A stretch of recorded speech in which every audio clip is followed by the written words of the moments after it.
Et tout bon, bonjour à tous. Les derniers nous rejoindront au fur et à mesure qu'on va avancer sur ce webinaire aujourd'hui. On a le plaisir aujourd'hui d'avoir avec nous Mathieu Dibolt de la société Hoplunch. Je te laisse te présenter, Mathieu, rapidement. Bonjour à tous, Mathieu Dibolt, donc effectivement fondateur de la société Hoplunch, créée et lancée en septembre 2018.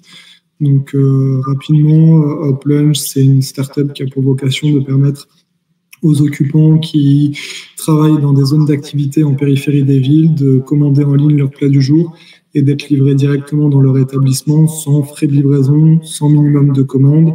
Et pour ça, on se repose sur des partenaires restaurateurs et traiteurs locaux qui, eux, produisent et nous, on s'occupe de toute la logistique.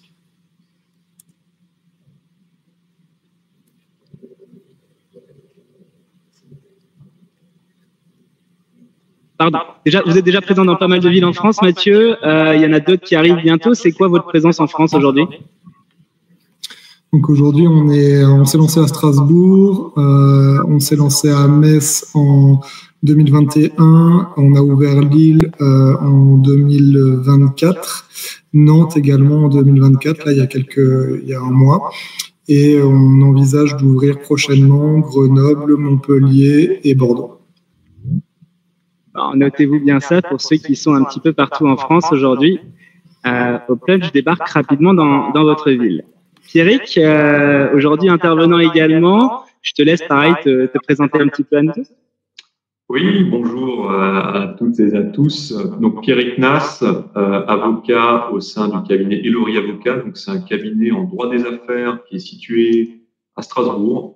On compte une équipe de 6 avocats, dont 2 associés et 4 collaborateurs, et également une assistante.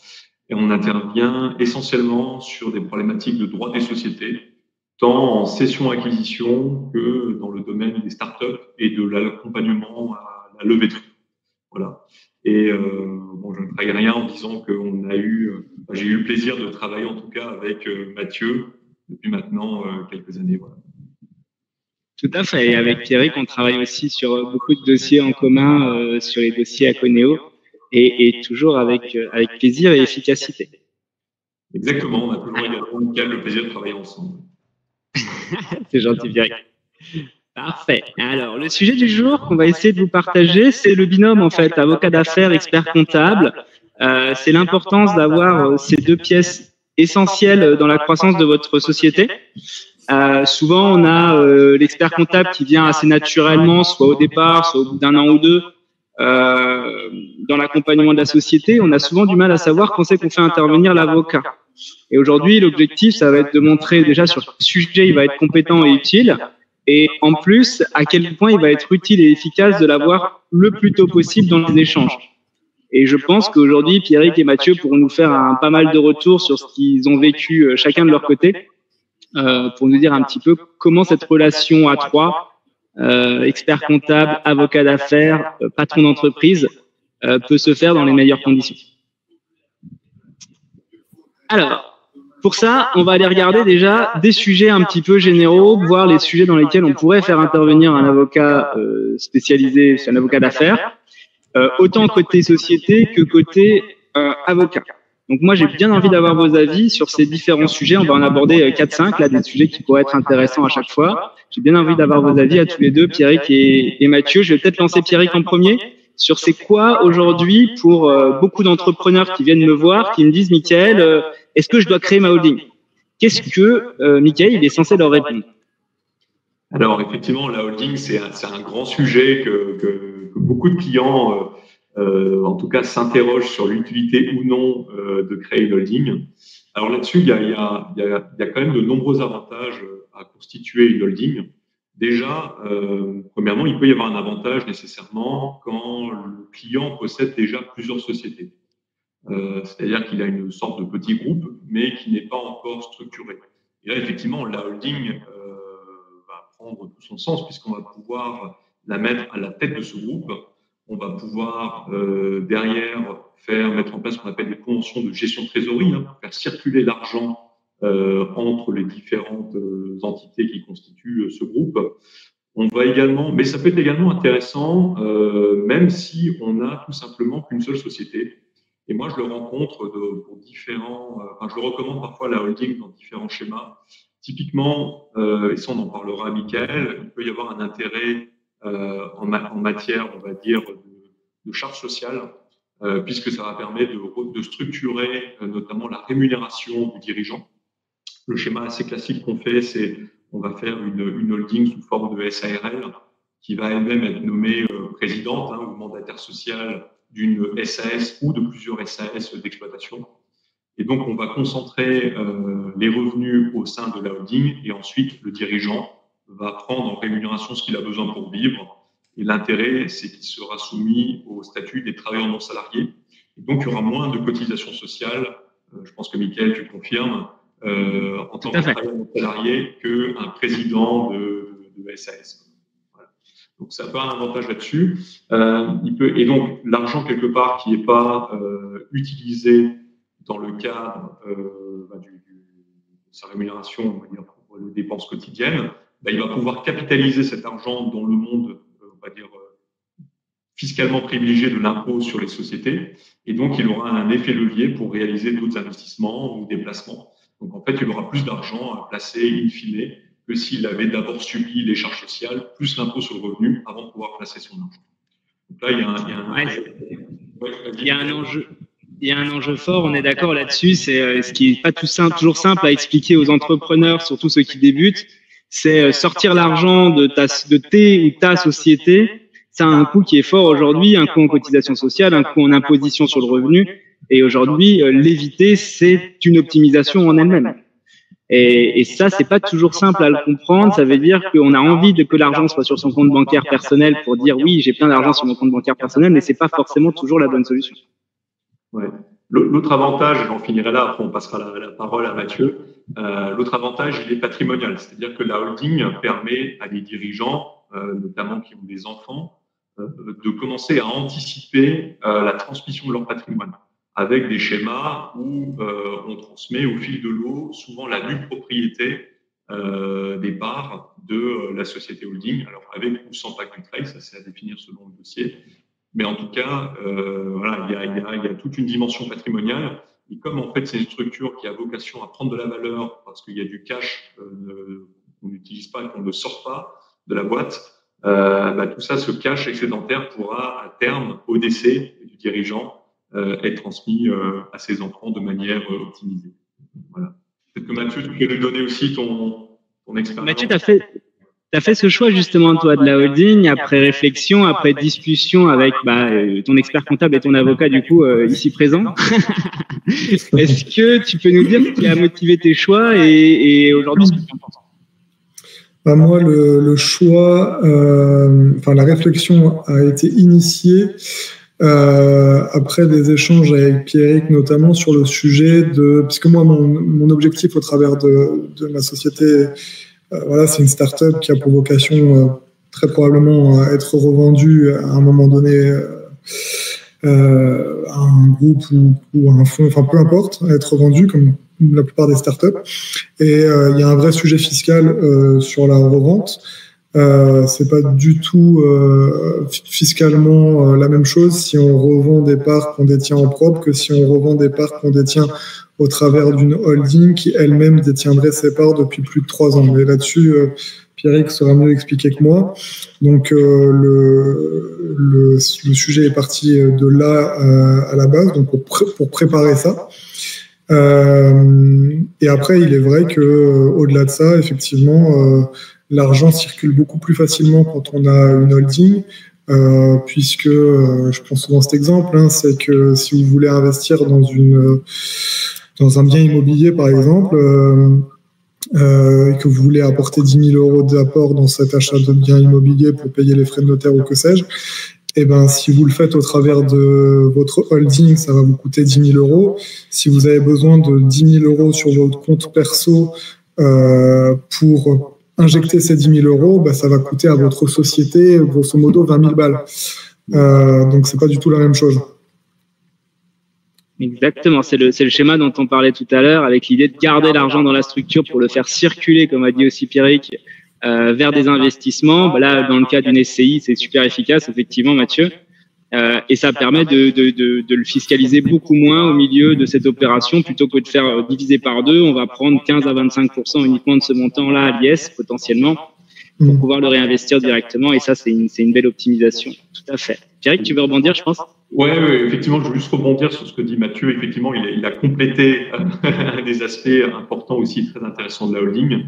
C'est qu'on va pouvoir aller chercher, dès lors qu'une société holding détient plus de 5% d'une société, on va dire, d'exploitation, si elle est amenée à vendre cette participation, elle va bénéficier d'un régime fiscal très favorable qui est le régime de ce qu'on appelle les types de participation.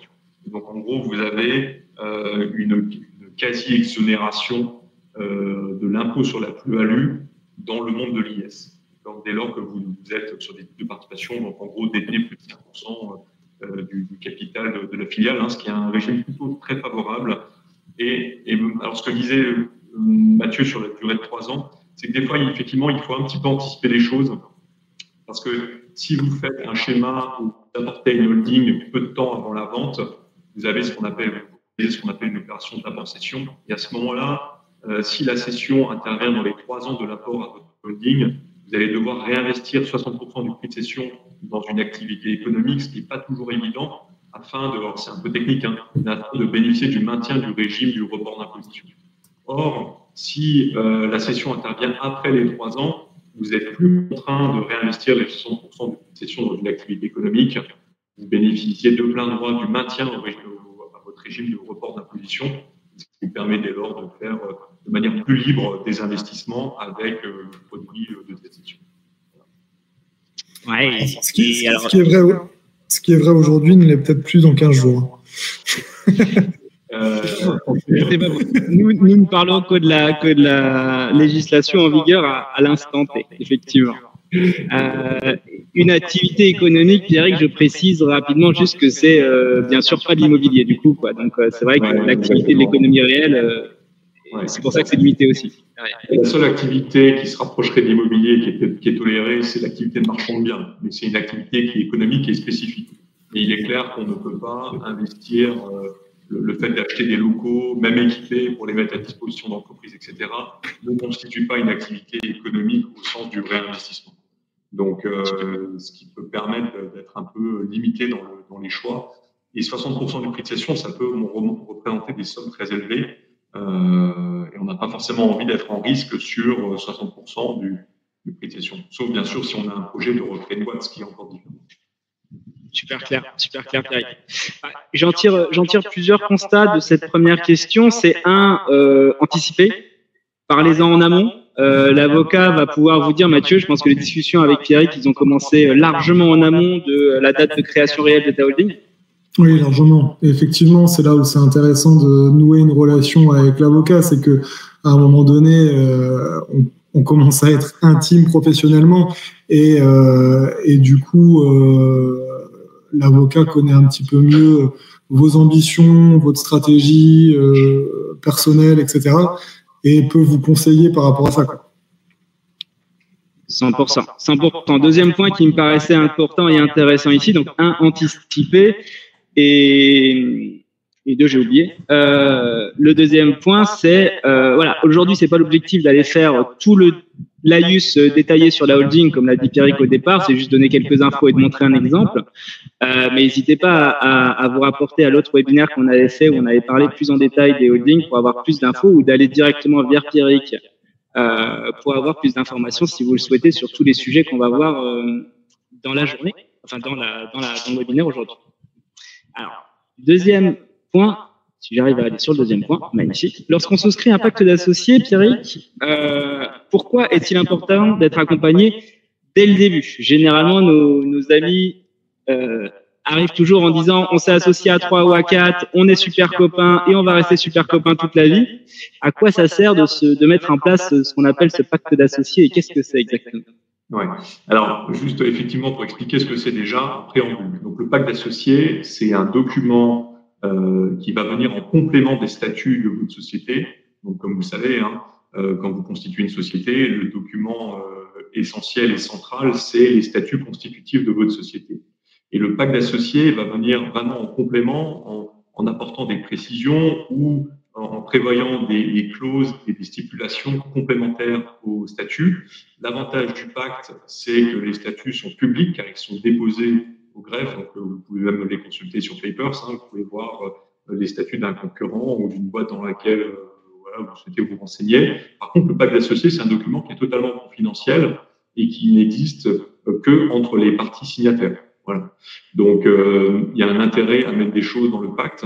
Et après, de manière plus générale, pourquoi on fait souvent un pacte d'associés, notamment dans les startups, dès lors qu'on a plus d'un associé, parce qu'on va venir organiser notamment des clauses type comme l'obligation de sortie conjointe, un droit de sortie conjoint, mais surtout, moi, ce que je retiens, c'est des promesses de cession entre associés dans le cas où l'un des associés quitterait le projet. Et ça, c'est vraiment un point important parce que souvent, ce qu'on voit dans les startups, c'est bon, ben voilà, on commence à 2, 3, 4, et au bout de 6 mois, 8 mois, on a un des associés, bon, ben, quelque part, qui jette l'éponge ou alors qui part sur d'autres projets par rapport à sa vie, tout simplement, un autre projet de vie. Et donc, quid de ces actions, de ces parts sociales. Et souvent, sur des startups, on arrive à des gens, on peut avoir la situation où un associé a 20 ou 25% du capital et souhaite quitter le projet. Et à ce moment-là, ça, c'est vraiment des choses qu'il faut encadrer sous forme de promesses unilatérales de vente, ce qu'on appelle les clauses de leaver, avec souvent une distinction au bout des bad leavers, donc le bon partant et le mauvais partant, et qui va avoir des conséquences notamment sur la valorisation de ces titres. Et c'est vraiment essentiel pour moi, et c'est vraiment un document sur lequel il ne faut pas forcément faire l'économie et l'impasse, parce que alors, si tout se passe bien, vous n'en aurez jamais besoin. Par contre, c'est un peu comme une règle du jeu, c'est-à-dire que le jour où il y a un désaccord sur la règle du jeu de société, c'est là où on sort la règle, le document écrit, et on le lit et on regarde qu'est-ce qui s'applique. Alors, avant de donner la main à Mathieu, j'ai 2 points aussi là-dessus qui me paraissent importants et qui vont dans ton sens, Pierrick. Le premier, c'est que moi, je dis généralement, le pacte d'associés, il sert aussi à rassurer tout le monde. Entre associés, on se tend facilement ou on s'inquiète facilement et ça prend des proportions plus graves si on n'a pas posé les choses, si on n'a pas dit les choses. Si on sait à la base que si tu sors, ça sera ça les conditions, je me pose pas la question sur combien je récupère si je sors demain. Et en fait, le fait de l'avoir écrit, généralement, permet de ne pas laisser des petits sujets, des fois d'anxiété, devenir des gros sujets de stress pour les entrepreneurs parce qu'ils ont d'autres choses à faire. Donc, généralement, ça, c'est un conseil que je donne quand les gens hésitent en disant « Ouais, mais est-ce que ça vaut vraiment le coup ?» En fait, comme dit Pierrick, au départ, ça vaut pas le coup parce que tout le monde s'entend bien, mais à terme, à long terme, c'est efficace. Le deuxième point, Mathieu, je crois que toi, tu as eu une expérience au départ où tu n'avais pas forcément encore d'avocat autour de toi sur la prise d'un associé, etc. Tu veux peut-être commencer par ça avant de raconter ton pacte d'associés plus large avec tes investisseurs ? Oui, alors effectivement, bon, moi, j'ai commencé par faire des conneries et donc effectivement, je me suis lancé un petit peu tête baissée. Bon, la première erreur que j'ai faite, c'était de m'associer, parce que je voulais absolument m'associer pour me lancer. Je me suis un petit peu associé par défaut. Le fait est que, par manque de culture personnelle peut-être, j'avais pas forcément été sensibilisé au fait qu'il fallait un pacte d'associés. Donc j'avais rédigé les statuts, vu que j'ai tout fait comme beaucoup le font lors d'une première création de société, j'ai tout fait au rabais, donc j'ai rédigé mes statuts moi-même et ça me serait pas venu à l'idée d'aller voir un avocat pour avoir des conseils et être sensibilisé du coup au sujet du pacte d'associés. Donc j'avais pas de pacte d'associés. Et puis, ça s'est très rapidement tendu avec mon associé, qui était mon associé sur le papier, puisque du coup, il a été associé avec moi de 2017 jusqu'à, enfin pendant 1 an, on va dire. Donc, il a quitté le projet avant même qu'on lance l'activité. Et du coup, on n'avait rien de rédigé par rapport à ça. Donc, il voulait pas revendre ses parts, etc., etc. Mais pour autant, il voulait pas être actif et pour autant, il n'avait pas mis d'argent dans le projet puisqu'il avait mis le montant qui était le montant nominal du capital social, donc quasiment rien. Et donc, ça a été, c'est là que j'ai commencé mon premier sujet chaud avec Pierrick, qui était de comment est-ce qu'on sort cette personne-là. Et donc, ça a été long, périlleux, coûteux. Bon, on a fini par y arriver, mais ça s'est pas fait sans accroc. Donc effectivement, je vais pas redire ce qui a déjà été dit, mais le fait d'anticiper les choses et de les mettre noir sur blanc, bah, ça lève tout doute et toute problématique a posteriori en fonction de ce qui peut se passer, quoi. Généralement, quand on prend pas l'avocat assez vite, on paye pour apprendre, quoi. C'est un petit peu ça. Super clair là-dessus. Un mot, Mathieu, aussi peut-être sur le pacte d'associés. Maintenant que tu as des associés investisseurs, là c'est peut-être une philosophie aussi qui est différente. On a le pacte d'associés de base avec 2-3 personnes associées sur un projet lambda, et on a le pacte d'associés de la start-up. Tu peux nous dire quelques mots là-dessus? Ouais, bah, du coup, effectivement, bon, après, du coup, j'étais effectivement en étroite relation avec Pierrick lors de ma première levée. On avait déjà travaillé ensemble, et donc, effectivement, on a travaillé ce pacte d'associés investisseurs ensemble. Et effectivement, le pacte est un petit peu différent. Ça va plutôt être des sujets de valo, comment on appelle ça là, au niveau de gouvernance notamment, ouais. De gouvernance. Et non, je cherchais le terme, tu sais, où ils nous fixent des objectifs, des milestones, voilà, c'est important d'avoir tous ces éléments-là en tête, parce que pour grossir le trait, un pacte d'associés mal rédigé, vous pouvez potentiellement conserver, je dis n'importe quoi, 90% de la société. Pour autant, vous pouvez, selon ce qui est rédigé, en cas de revente, vous retrouver à l'équivalent de 10% de la valeur de ce qui a été vendu. Donc c'est pour ça que c'est important de bien rédiger l'ensemble des clauses et d'être accompagné là-dessus, quoi. Là, tu nous confirmes que là, il n'y a vraiment aucun doute sur le fait, un avocat, c'est indispensable quand on fait sa levée, et quand on s'associe au départ, il n'y a pas de doute là-dessus, on est d'accord? Ouais, il n'y a pas de doute, ouais. Clairement. Parfait. Alors, on va aller sur le point suivant. L'objectif, c'est d'en voir un maximum.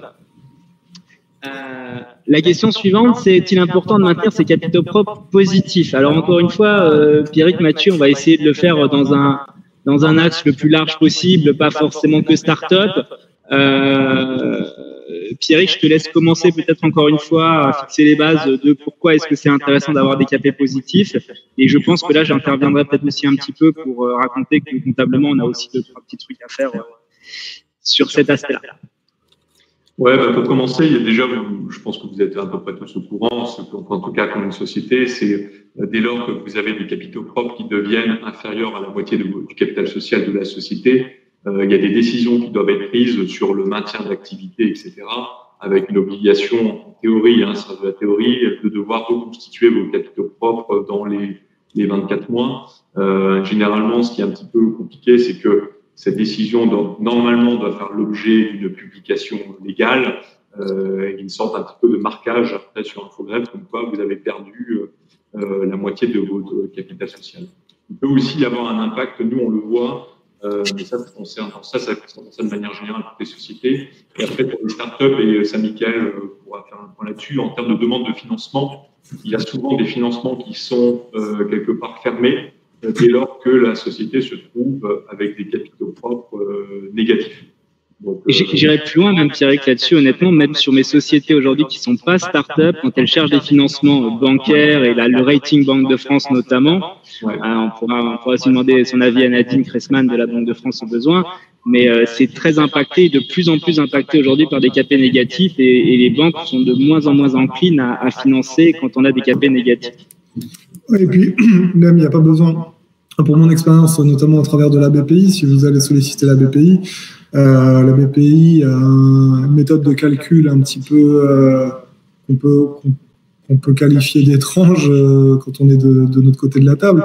Après, elle a certainement ses justifications auprès de la BPI, mais eux, ils ont une méthode de calcul pour définir si l'entreprise est en difficulté ou pas, qui est de prendre les capitaux propres plus les primes d'émission, de diviser le tout par 2 et de venir soustraire le report à nouveau et le résultat de l'année.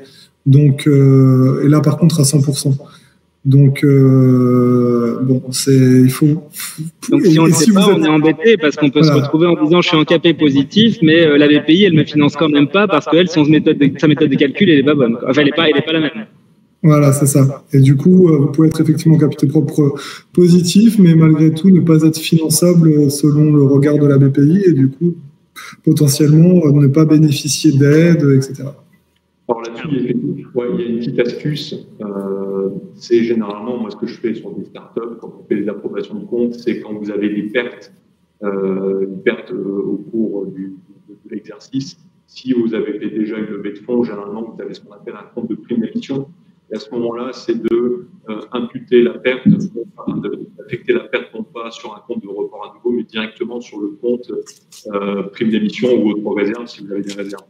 Il est quand même effectivement, comme le dit Mathieu, parce que le calcul de la BPI, que c'est une règle au niveau européen, et du coup, ça revient effectivement, comme l'a dit Mathieu, à compter quelque part à 100% le report à nouveau débiteur et qu'à 50% le compte de prime d'émission. Donc, on peut se retrouver dans une situation où vous avez des capitaux propres positifs, mais quand on applique la formule, vous êtes en négatif.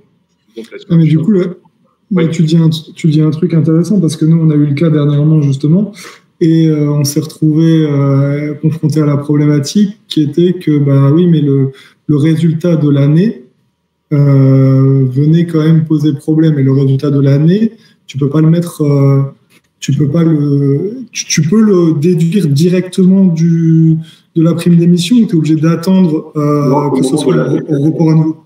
Non, c'est quand tu l'affectes. Ça.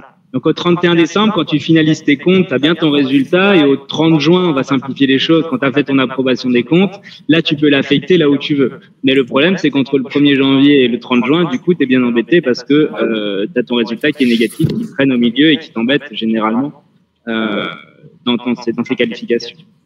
Mais je crois que nous, on l'a mis en report à nouveau, on va regarder. Ouais. Alors, si tu es mis en report à nouveau, ce n'est pas une difficulté. Il suffit de reconvoquer une décision ou faire une décision unanime des associés. Moi, je l'ai fait dans certaines boîtes. Et tu peux le refaire l'année suivante aussi, Pierre, d'accord. C'est pas insoluble. Il y a des solutions. Tout à fait. Du coup, il y a pas mal d'enjeux. C'est intéressant parce que ça, c'est des sujets qu'on a eu souvent avec Pierrick sur des dossiers différents. Il y a plein de solutions et j'ai envie de dire que vos solutions en face de vous pour éviter ces capitaux propres négatifs, elles peuvent être aussi bien côté comptabilité qu'aussi bien côté juridique. Et c'est là où il y a un aspect qui, moi, rentre en considération et qui est important, c'est que si on met votre expert comptable et votre avocat qui sont, on va dire, sur la même philosophie et qui sont là pour vous aider l'un et l'autre, comme tous les avocats et tous les experts comptables en France, eh bien, ensemble, ils vont avoir des meilleures idées. Et généralement, avec Pierrick, là où individuellement on était bloqué, à deux, on a été plus fort et on a trouvé des solutions qu'on n'aurait pas trouvées tout seul. Et ça aussi, pour moi, c'est des points qui sont importants parce que j'ai des leviers d'action comptable, il a des leviers d'action juridique, mais après, on ne peut pas tout maîtriser surtout constamment. Bah oui, effectivement, Mickaël. En fait, avec Mickaël, on a eu le cas sur un client commun où c'est vraiment entre l'échange entre l'expert comptable et l'avocat où on a trouvé ensemble la solution un peu en live, quelque part, au cours de la réunion, pour justement régler cette situation de capitaux propres. Mais bon, c'est de manière plus générale, effectivement, les professionnels doivent se parler et échanger, puisqu'on est toujours plus intelligent et plus fort ensemble que tout seul dans son coin. C'est clair. Et avoir la capacité de pouvoir prendre son téléphone et appeler l'avocat, appeler l'expert comptable ou appeler le conseil à côté et pouvoir discuter en direct, même si c'est toujours bien d'avoir l'entrepreneur au milieu, mais l'entrepreneur, on le verra tout à l'heure avec Mathieu, ça peut faire face plat et c'est pas toujours l'idéal. Et pouvoir s'appeler en direct, pour moi, c'est un vrai aspect indispensable. Alors, je me permets d'aller sur la question suivante, comme ça on avance un petit peu. On verra sans doute pas tout, mais c'est pas grave. Par quel moyen puis-je conserver un employé essentiel à mon entreprise? Ça aussi, c'est une question. Alors, généralement, là, j'ai mis que des questions qui sont des questions qu'on voit pas tous les jours, mais honnêtement toutes les semaines chez nous.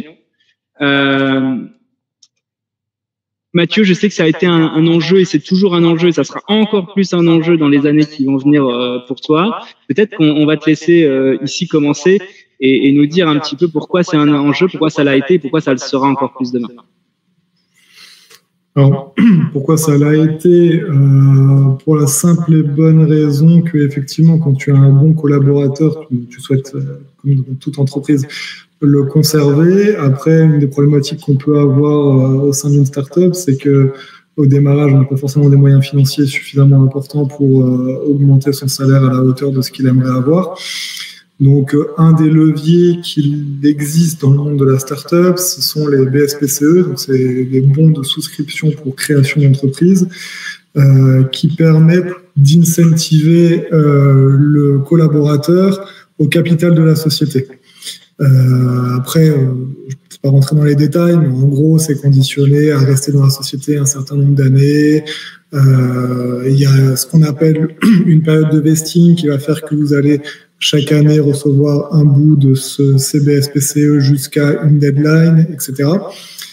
Et ça peut être un élément intéressant de rémunération quand le collaborateur croit au projet, croit au développement du projet et se lance dans l'aventure pour potentiellement récupérer son dû à horizon 5, 7, 10 ans. Selon les objectifs de la boîte. Donc nous, on l'avait mis en place assez rapidement. Maintenant, ce que j'ai appris sur le tas, c'est que souvent, ça dépend, c'est à mettre en place, mais ça dépend vraiment du profil de la personne que vous avez en face. C'est pas aussi mécanique que ça. C'est-à-dire que ça va forcément toujours intéresser la personne, puisque c'est gratuit. Mais dans la tête de la personne, ce qu'il faut savoir, c'est que souvent, ce qui est gratuit n'a pas de valeur. Donc, elle sait que potentiellement, elle va avoir ça, mais aujourd'hui, elle n'a pas plus, quoi. Donc, ça s'adresse quand même plus à des profils, on va dire, entre guillemets, entrepreneurs, qu'à des profils standards. Après, il y a d'autres mécanismes qui existent pour justement aller à l'encontre de ce qui est gratuit n'a pas de valeur, qui permettent du coup de contraindre le collaborateur de mettre de l'argent pour avoir droit à du capital. Et du coup, ça donne quand même une tendance sur effectivement le profil de la personne. Seules les personnes plus entrepreneurs seront prêts à jouer le jeu s'ils croient vraiment à fond dans le projet. Et donc là, on a déjà évoqué des choses comme ça avec Pierry, qui serait de mettre en place des management de compagnie, des choses comme ça, qui peuvent être intéressants. Mais après, voilà, tout dépend de la taille de la société. Ça peut aussi être des usines à gaz pour pas grand-chose, quoi.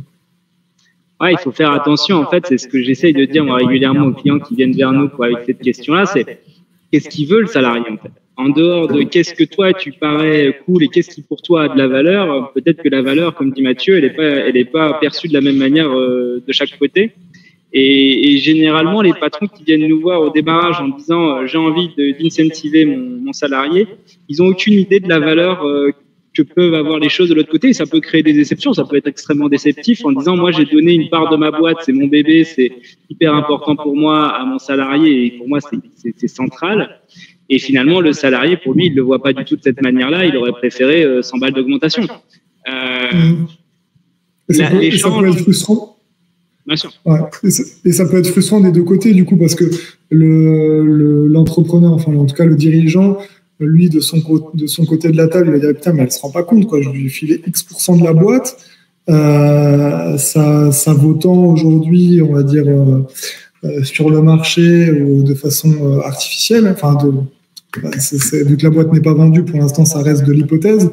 Elle focalise sur le fait que elle veut 100 € plus, ou voilà. Donc ça peut. C'est pour ça qu'effectivement, je te rejoins. Il faut vraiment bien comprendre ce que la personne en face veut et ce à quoi, ce qui est le plus important pour elle, quoi.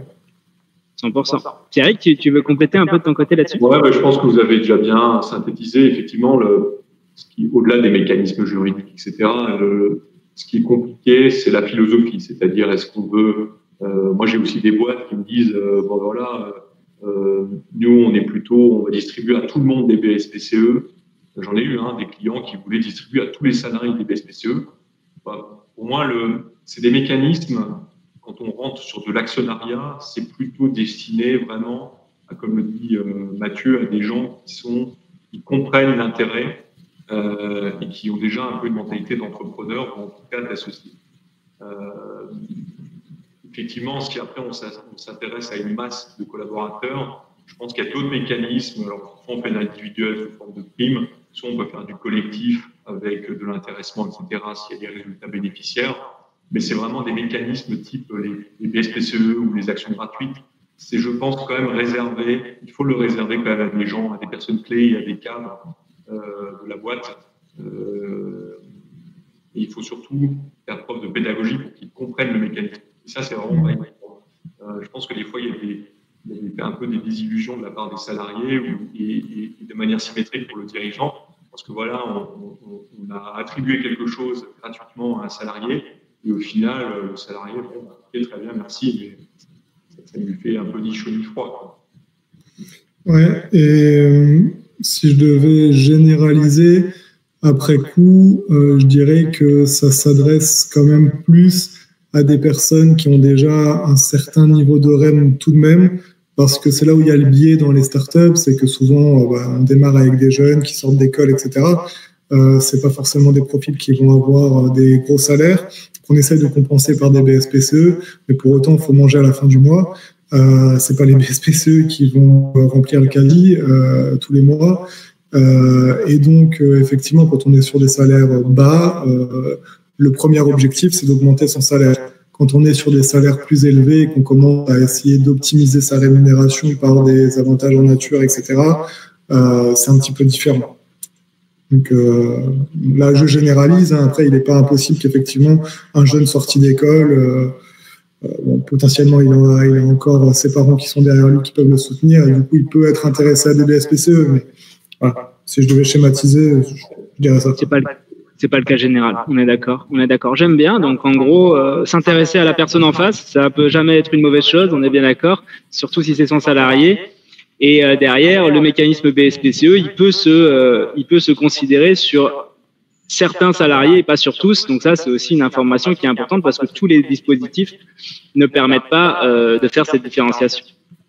Juste un dernier point. Ouais, si vous êtes un moment, et je sais pas si c'est la transition avec le sujet suivant, mais si vous êtes levée de fonds, alors je vais faire le lien, si tu me permets, Mickaël. Vas-y, je t'en prie.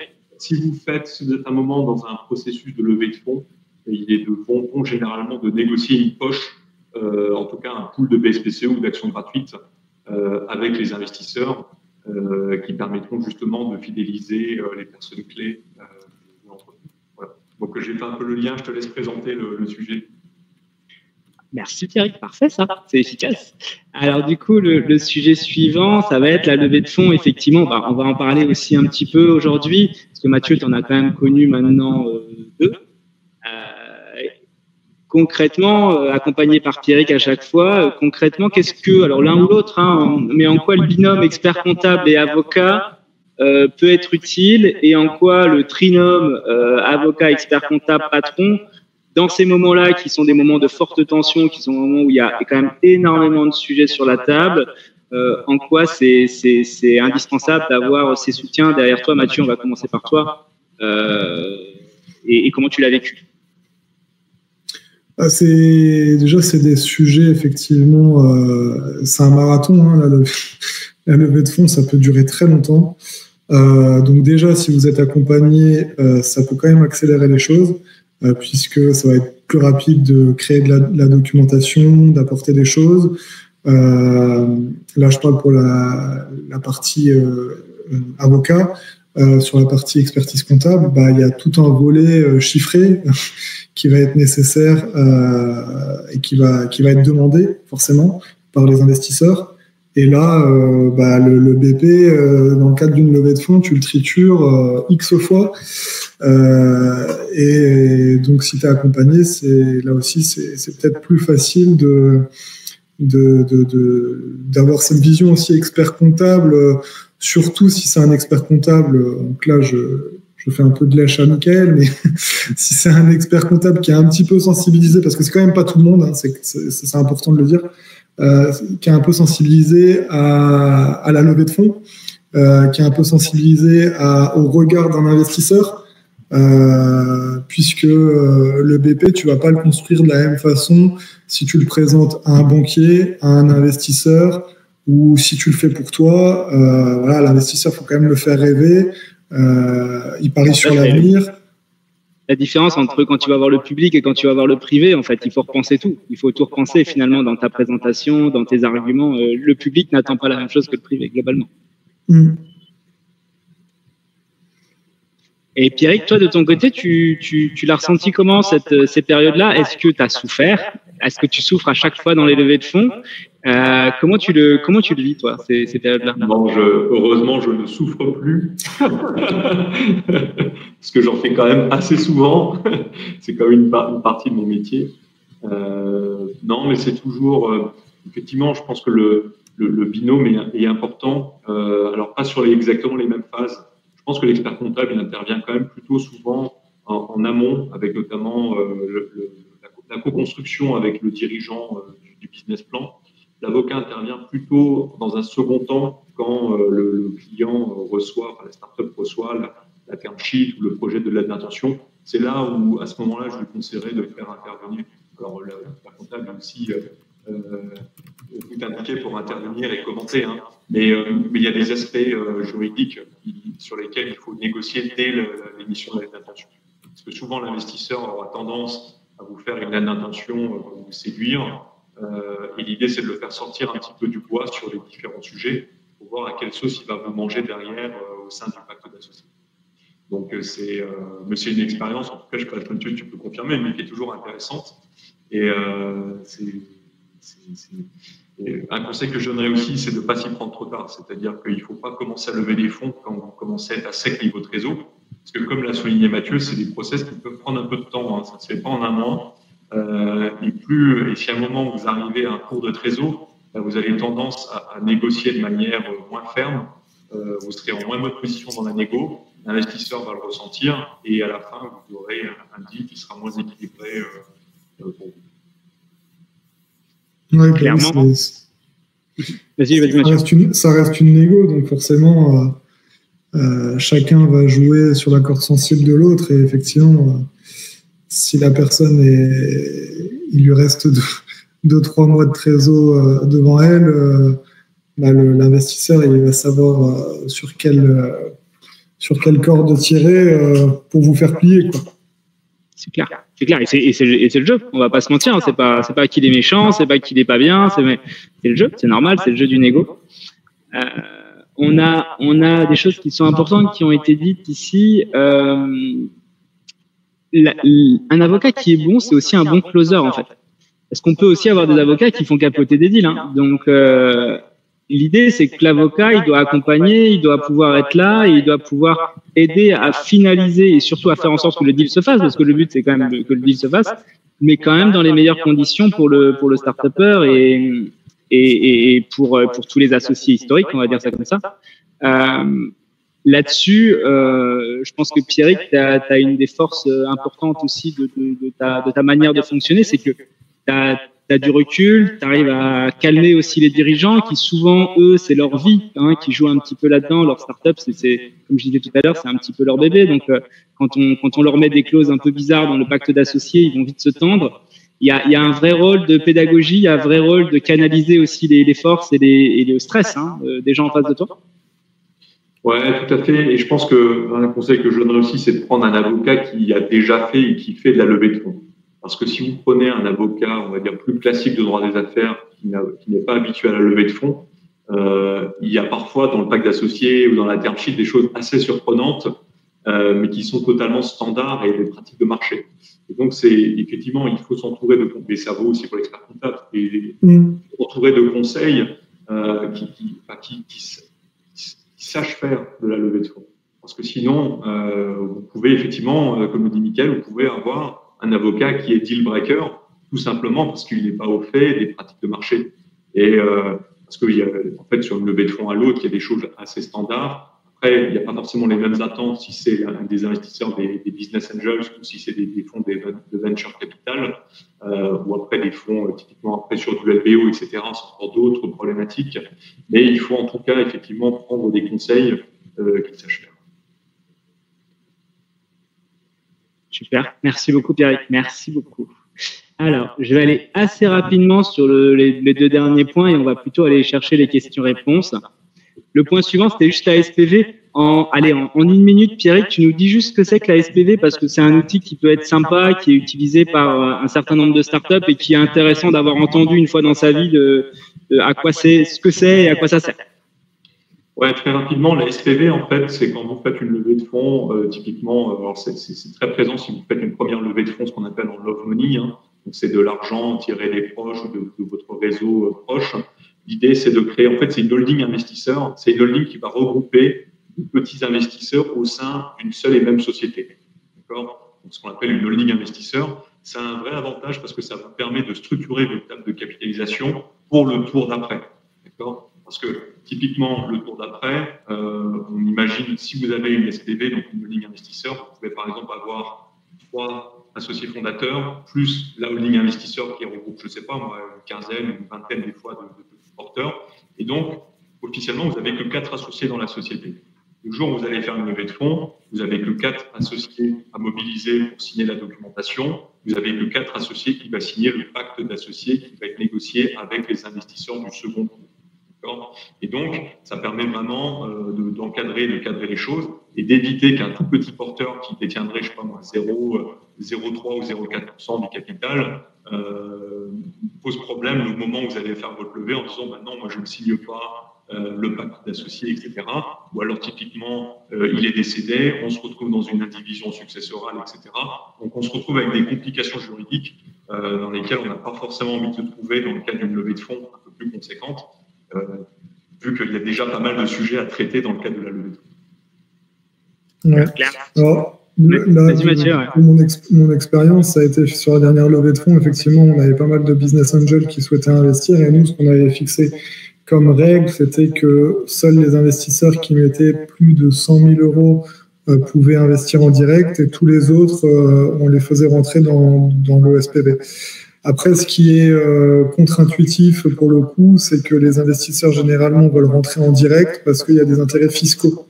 Les investisseurs, ils investissent pas uniquement parce qu'ils sont gentils et qu'ils ont envie de vous aider, mais aussi parce qu'il y a une carotte fiscale. N'existe pas, ou peut-être, je ne sais pas exactement, ça Pierrick saura mieux répondre, mais pas ou d'une façon différente quand ça se passe au travers d'un SPV, ou alors le SPV doit avoir un agrément particulier, machin, ce qui n'est pas toujours le cas. Je sais que nous, ça a été un sujet compliqué. Ouais, il peut y avoir effectivement un peu de friction des fois avec les intérêts fiscaux en fait, des investisseurs. Ça peut être notamment sur des problématiques typiquement de réinvestissement, c'est-à-dire que on a parfois le cas de business angels qui ont fait un apport cession à leur holding, qui doivent réinvestir dans les 24 mois 60% du prix de cession, c'est ce qu'on avait discuté. Dans ce cas-là, souvent, ils demandent à rentrer directement dans la start-up au capital pour être sûr que ça vaille véritablement réinvestissement au sens du 150 bêta du Code général des impôts. Il y a ce type de problématique. Il y a aussi une problématique de réduction des fois d'impôts sur le revenu pour souscription au capital de PME, bien que on peut contourner ce problème avec une rédaction particulière de l'objet de la SPV. Ça, c'est des choses qu'on peut... voilà, c'est des réponses qu'on peut apporter aux investisseurs, mais c'est clair que ça crée souvent des sujets. Ça crée souvent des sujets pour des raisons, comme l'a dit Mathieu, fiscales. Ouais, je rajoute, j'ai pas encore eu le cas, donc je me suis pas encore vraiment posé la question, Pierrick, mais les nouveaux statuts GUI, GUIC, etc., pourraient donner aussi des avantages fiscaux complémentaires à nos investisseurs. Dans le cadre d'une SPV, ce serait peut-être plus compliqué parce que le statut GUI est sur la startup elle-même et pas sur la SPV. Donc j'imagine que ça pourrait nous poser quelques soucis aussi aux investisseurs dans ce cadre-là. Ouais. Juste pour finir la SPV, généralement, quand il y a une SPV, il peut y avoir une demande des investisseurs de dire que dans le cas d'une cession, en tout cas, les fondateurs vont faire le nécessaire pour que ce soit les titres de la SPV qui soient vendus et pas forcément les titres de la société d'exploitation. Parce que sinon, ça c'est notamment pour limiter l'aspect fiscal. Voilà. Donc, il peut y avoir cette demande de la part des investisseurs dans la SPV en disant de privilégier plutôt une cession des titres de la SPV plutôt que... Mais bon, c'est un engagement de faire, hein, généralement, c'est pas une obligation. Mais c'est une demande qui devra être faite auprès de l'acquéreur. Super clair, merci beaucoup. Alors, ce que je vais proposer à tout le monde, c'est que vous pouvez commencer à écrire ou prendre la parole pour poser vos questions tous. On est ensemble jusqu'à 14h, donc on a encore quelques minutes. Le temps que les premiers posent leurs questions, moi je vais juste poser le dernier point qu'on avait prévu d'évoquer aujourd'hui. C'est les avantages d'être accompagné au quotidien par un avocat, mais globalement, Mathieu, finalement, on en a parlé un petit peu tout du long durant ce webinaire. Tu veux rajouter un petit point là-dessus, toi, en attendant que les premières questions soient posées? Oui, enfin, quels sont les avantages? C'est que du coup, quand il y a un doute ou quand il y a une question, on s'aventure plus forcément à l'aveugle, on pose la question directement. Et puis, du coup, ça peut être aussi des problématiques du quotidien. Là, on a parlé de sujets assez précis, assez techniques, la levée de fonds, le pacte d'associés, etc., qui sont des problématiques qui ne se posent pas forcément tous les jours, mais moi, il m'arrive de poser des questions à Pierrick qui sont un peu plus de la vie quotidienne. Ça peut être sur un contrat, un simple contrat. Voilà, comment tu le tournerais? On a réfléchi avec Pierrick dans la duplication de notre modèle dans différentes villes. On a réfléchi aussi ensemble sur la structuration juridique de la duplication. Comment est-ce qu'on intéresse les city managers qui vont développer les villes, avec toutes les questions que ça implique, comment l'incentiver, prend part au capital, pas au capital, franchise, pas franchise, etc., etc. Donc voilà, ouais, effectivement, alors c'est encore plus vrai, c'était encore plus vrai, j'ai envie de dire, il y a 2 ans pour moi, puisque à l'époque j'étais solopreneur. Aujourd'hui, je suis associé, donc je brainstorm avant de brainstormer avec Pierrick ou Michael, je brainstorm avec mon associé, mais avant ça, j'avais que Mika. Mika, on se connaît par ailleurs, donc c'était encore un peu plus facile, mais Mika et Pierrick, avec qui j'allais brainstormer et j'allais m'appuyer sur eux comme comment on appelle ça, des partenaires, quoi. Enfin, des conseils, des partenaires, des gens qui sont là pour te soutenir, des soutiens, quoi. Ouais. Et je me permets de dire que Vas-y. En fait, j'ai envie de dire, dans ce que dit Mathieu, moi, je retrouve un peu notre rôle aussi d'expert comptable. Et ce que j'entends, c'est que, en fait, une fois que tu as identifié ton expert comptable, tu l'appelles facilement. Logiquement, si ta relation est bonne, tu l'appelles facilement et tu as envie de l'appeler quand tu as des sujets. Il faut que l'avocat, ce soit la même chose, un peu, Pierrick. C'est comme ça que je le ressens, moi. Mais après, dis-moi. Ouais, exactement. Enfin, pour moi, c'est l'avocat, surtout l'avocat de droit des affaires, c'est un partenaire de l'entreprise. C'est-à-dire que moi, il y a des clients, j'interviens même sur des comme un peu dit Mathieu, stratégique, c'est-à-dire de développement, etc. C'est aussi un partenaire présent en cas de coup dur. Hein. C'est-à-dire que on peut aussi avoir des réflexions, etc. Pour des clients qui rencontrent des difficultés passagères. Hein. Sans aller forcément jusqu'à la procédure collective. Mais je pense qu'effectivement, il faut aller prendre du conseil tant chez son expert comptable que chez son avocat, si on a un avocat. Et ça rejoint un peu l'idée d'un écosystème, c'est-à-dire, et en plus, si les experts comptables et l'avocat se connaissent, ça peut encore faciliter les choses. L'idée, c'est vraiment d'apporter des solutions aux clients. Hein. Ce n'est pas uniquement sur des sujets très pointus, mais ça peut être effectivement dans la gestion quotidienne de la boîte. Ouais, et puis après, ça peut être parfois sur des sujets effectivement un peu plus perso, hein, transmission, choses comme ça. Moi, j'ai un client dernièrement qui m'a envoyé le contrat de mariage de son fils pour me demander ce que j'en pensais. Des sujets quand même très annexes, quoi. Je connais pas la future mariée, mais bon. Il y a énormément de sujets sur lesquels on a envie d'avoir l'avis d'un avocat aujourd'hui. Il y a quand même de plus en plus aujourd'hui de sujets sur lesquels l'avis d'un avocat il est indispensable et en fait il nous permet de prendre des bonnes décisions. Donc avoir cet avocat qui vous accompagne sur l'ensemble de vos sujets un petit peu 360, même si c'est compliqué d'être 360 parce qu'on peut pas être bon sur tous les sujets. Pierrick, c'est toujours pareil, mais c'est pour ça que tu as un cabinet aussi autour de toi et des compétences autour de toi juridiques qui permettent de compléter la gamme.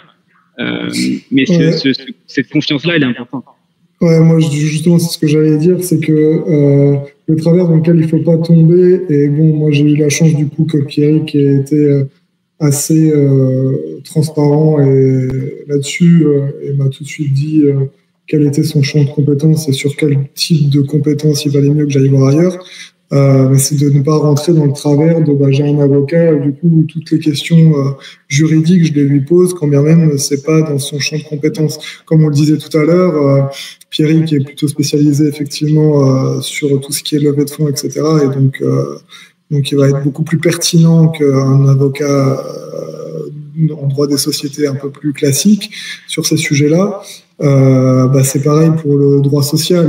Un avocat spécialisé en droit social va être plus pertinent après, sans te faire plus pertinent que Pierrick, certainement, surtout sur des sujets qui parfois peuvent être pointus. Vaut mieux s'orienter toujours vers l'expert du domaine plutôt que vers quelqu'un de généraliste. C'est un peu comme dans le bâtiment, le mec qui vous dit qu'il sait faire du placo, de la plomberie, de l'électricité, etc., etc. En général, il fait tout moyennement, quoi. Et il est expert. Parfait. Alors, je viens un petit peu vers tout le monde. Si vous avez des questions, n'hésitez pas à prendre la parole directement, à écrire dans le chat. N'hésitez pas. Sinon, nous, on continue à parler. Mais en vrai, on a ouvert les channels. Donc, n'hésitez pas à prendre la parole si vous avez une question.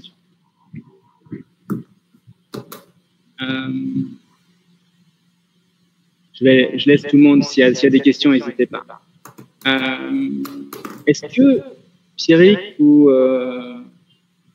Mathieu, vous avez un petit mot de la fin? Il nous reste encore une minute, là, une minute, peut-être un petit mot de la fin, 30 secondes chacun pour nous dire un petit peu ce que vous avez en tête. Il n'y a pas forcément de questions, donc je pense que c'est qu'on a été extrêmement clair et extrêmement pertinent comme d'habitude. Je ne vois pas d'autres explications. Qui c'est qui commence pour le petit mot de la fin? Qui c'est qui veut se lancer? Ne vous battez pas. Mathieu. Je vais prendre la main alors.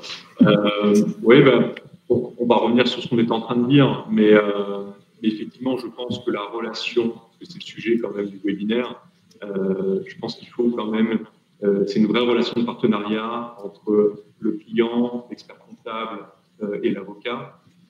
Et il faut que les gens se parlent, puissent communiquer et échanger entre eux, tant sur des projets, sur des questions, mais aussi sur des difficultés. Voilà, c'est quelque chose pour moi d'important.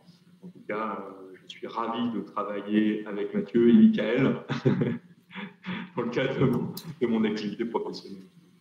Ouais, et puis c'est important la confiance entre les deux. En fait, on mésestime la confiance entre professionnels, mais moi, honnêtement, sur tous les avocats avec qui je travaille régulièrement, avec qui je fais confiance, avec qui je sais que je peux faire confiance, honnêtement, j'ai pas du tout la même relation et j'ai pas du tout la même approche. Et les solutions qu'on trouve sont beaucoup plus pertinentes à chaque fois et beaucoup plus efficaces à trouver quand on a cette confiance qui est instaurée. Donc, je sais que pour le patron, c'est pas forcément naturel, mais que les deux se connaissent et se comprennent. Je pense que c'est vraiment important. Mathieu, pour toi, le petit mot de la fin? Non, je vais répéter ce qui a déjà été dit. C'est vrai que le tout, c'est de trouver les bonnes personnes. C'est un peu comme tout, hein. C'est de la relation. Donc, finalement, il faut que ça matche. Il faut effectivement, comme tu l'as dit, qu'il y ait de la confiance. Et après, t'es moins regardant. Quand tu poses une question, j'ai déjà eu...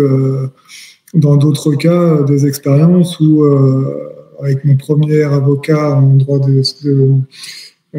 social, où à la moindre question, ça me coûtait 10 minutes d'échange, fois un taux horaire hallucinant. Donc voilà, c'est souvent l'image malheureusement qu'on peut avoir des avocats. L'avocat véreux, machin. C'est pas le cas de tout le monde, a priori. Donc voilà, faut trouver le bon et après... la relation se fait d'elle-même, quoi. Être à l'aise avec et son avocat et son expert comptable, je pense que la recherche de celui-ci et la confiance qu'il doit y avoir avec ces deux personnes-là, elle est indispensable. Donc, prenez le temps de bien chercher, prenez le temps de bien trouver, et l'avocat ou l'expert comptable pour une personne, ce ne sera pas forcément l'avocat ou l'expert comptable idéal pour une autre. C'est pour ça qu'on est plein sur le marché, entre guillemets, et qu'on se complète les uns les autres pour pouvoir bosser avec tout le monde et dans les meilleures conditions. Ouais, je pense que du coup, vu ce qu'on est en train de se dire aussi, c'est peut-être aussi le rôle de l'expert comptable, du coup, puisque c'est souvent la première personne qu'on va avoir au moment de la création de la société, de sensibiliser justement ce prospect, enfin ce nouveau créateur d'entreprise, au fait qu'il faut prévoir un petit budget là-dessus, puisque c'est pas forcément la première chose qu'on a en tête. On se dit souvent, à tort certainement, que l'avocat, on va aller le voir que quand tu auras des problèmes. On pense pas forcément à aller le voir pour anticiper les problèmes. Donc effectivement, peut-être que c'est aussi au rôle de l'expert comptable de dire attention, je te conseille quand même d'aller voir l'expert comptable pour faire ton pacte d'associés en amont, etc., etc. Et du coup, à ta banque ne va pas négocier 10 000 euros, mais va négocier 15 000 euros, 20 000 euros. C'est un des buts du webinaire d'aujourd'hui. C'est un des objectifs aussi qu'on a avec nos clients. Le but, c'était de mettre en avant ça pour expliquer un peu aux entrepreneurs qui commencent, ou les entrepreneurs qui n'ont pas encore pris ces réflexes-là, de voir l'intérêt et de voir tous les apports que ça peut avoir, parce qu'en fait, je pense qu'on mésestime malheureusement trop souvent. Je remercie très très chaleureusement et Pierrick et Mathieu d'avoir pris le temps aujourd'hui, d'avoir fait part de toute leur expérience, d'avoir donné aussi toute leur bonne humeur. C'est toujours sympathique pour tout le monde, je pense. Et je dis à tout le monde à très vite. Le mois prochain, je ne crois pas. Ce sera, je pense, à la rentrée de septembre. On va tous profiter de cet été pour se reposer, se requinquer, bronzer ici, qui fait un peu meilleur que ça. Et du coup, je vous souhaite à tous un très bel été. Encore merci à tous les deux, Mathieu et Pierrick. Merci à vous. Merci. À bientôt. Bonne journée à tous. À bientôt.